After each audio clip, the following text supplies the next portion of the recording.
Hello hi အားလုံးပဲမင်္ဂလာပါဒီနေ့ရွှေရွှေနေတဲ့အခန်းလေးကိုရွှေရဲ့ပရိသတ်ကြီးကိုလိုက်ပြချင်ပါတယ်လိုက်ခဲ့ကြပါ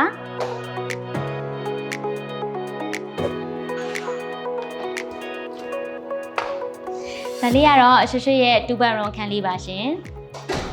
ဒီမှာဆိုရင်တော့ dining table လေးရှိပါမယ်ဒါလေးကတော့ရွှေရွှေရဲ့ kitchen လေးဖြစ်ပါတယ်ဆိုတော့ရွှေရွှေက kitchen မှာဆိုရင်လည်းဒါအားလုံးသိတဲ့အတိုင်း vlog တွေလည်းအများကြီးရိုက်တတ်တယ်ပေါ့နော်အစားစားတဲ့ vlog တွေဟင်းချက်တဲ့ vlog တွေဆိုတော့အခုဒီ kitchen လေးမှာဆိုရင် facility အပြည့်နဲ့တတ်ရလေးဆိုတော့ရွှေအတွက် vlog ရတာလည်းအဆင်ပြေတယ်ဆိုတော့ဟင်းချက်စားရတာလည်းအဆင်ပြေတယ်ပေါ့နော်ကဲဒီနေရာလေးကတော့ရွှေရှူတင်ကပြန်လာတဲ့အချိန်အလုပ်ကပြန်လာတဲ့အချိန်အရန်မောနေဒီမှာအေးစစ်စစ်ထိုင်နေ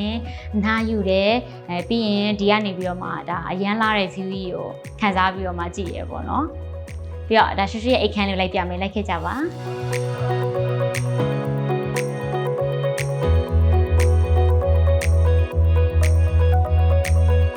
ဒါလေးကတော့ရွှေရဲ့အိတ်ခမ်းမှာရွှေကခန်းအကျယ်ကြီးတွေထက်ဒီလိုမျိုးတကိုစားပေါ့နော်ဟိုလိုတတရလေးနဲ့ရှင်းရှင်းလေးပဲကြိုက်တယ်ဒီအမြဲတမ်းကိုယ့်ရဲ့ဘယ်နေရာပဲဖြစ်ဖြစ်ပေါ့နော်အဲ့လိုရှင်းနေတာကိုပို့ပြီးတော့မှကြိုက်တယ်ဆိုတော့ဒီမှာတော့တတရလေးနဲ့ဒါရွှေရဲ့အိတ်ခမ်းလေးပေါ့နော်ပြီးရင်ရွှေကဒီ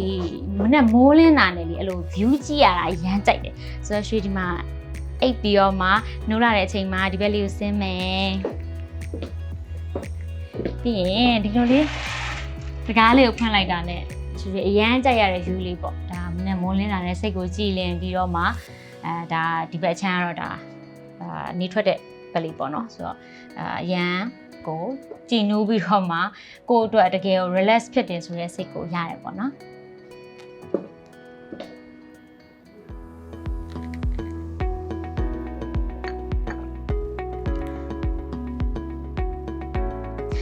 ရွှေအမရာဘေးမှာနေဖြစ်သွားတဲ့အကြောင်းရင်းနေအရန်များတယ်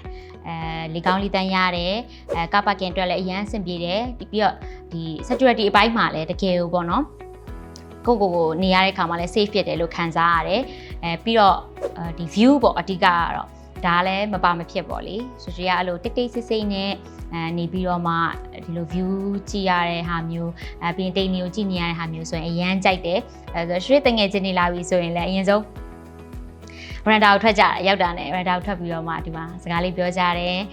view ကြီးကြည့်ရပေါ့နော်လေကောင်းလေးတန်းရှူရပေါ့ဆိုတော့အဲ့လိုတိတ်တိတ်ဆိတ်ဆိတ်ကလေးနဲ့ဒါတငယ်ချင်းနေလာရင်လည်း privacy ရှိရှိလေးနေရတာမျိုးအရင်ကြိုက်တယ်ဆိုတော့အဲ့ဒီအချက်လေးကြောင့်ပဲပေါ့နော်ရွှေဒီအမရာဘေးကွန်တိုမှာနေဖြစ်သွားပါတယ်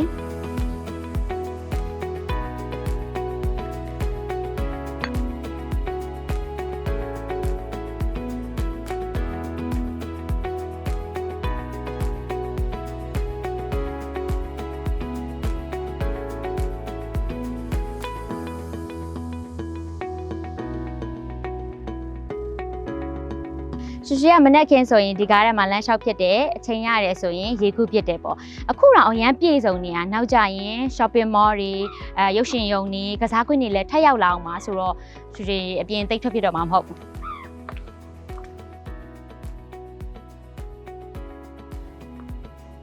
အမရာဘေးကွန်တို phase 1မှာရှိတဲ့ tower 1 tower 2ဆိုရင်အခန်းတွေအားလုံးရောင်းထွက်ကုန်ပြီရွှေအခန်းလေးတောင်မှရွှေကအမြန်ဆုံးဝယ်ထားလို့ရတာမဟုတ်ရင်ရတော့မှာမဟုတ်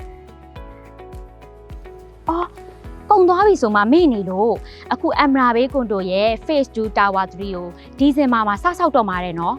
1 bedroom အခန်းတွေလည်းအများကြီးပါတယ်လို့ကြားတယ်